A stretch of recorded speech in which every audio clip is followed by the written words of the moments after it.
Қайырлы күн баршаға достар. Бүгін өте пайдалы рукколамен салат дайындаймыз. Каналыма жазылып қойыңыздар. Алдағы уақытта көптеген салаттардың түрлерімен бөлісетін боламын.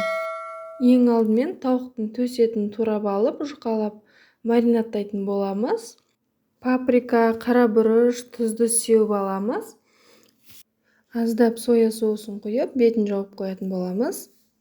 Келесі кезекте саңырауқұлақты алып, отқа аздап зәйтүн майына қуырып аламыз.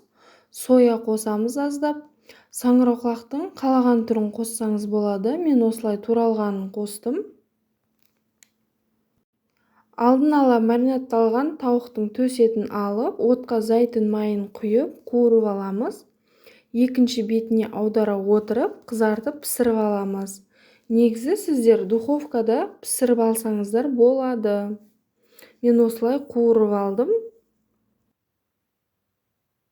Алдын ала рукколаны жуып, құрғатып дайындап аламыз.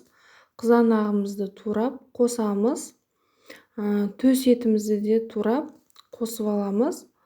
Қуырылған саңырауқұлағымызды да салып, зәйтүн майынан бір ас қасық қосып араластырып аламыз. Келесі кезекте салатымызды тарелкаға салып, бетіне қалаған брынза немесе фета сырын қоссаңыздар болады. Мен аздап брынза қостым. Және салатыңыздың бетіне бальзам кремін қолдандым. Сәл көбірек қоссаңыздар, дәмі өте керемет болып шығады. Салатымызға тұз қоспайсыздар, себебі соя тұздығының тұзы бар болып келеді. Салатымыздың бетіне кунжут септім. Кедровый орех болса, оны себуге де болады.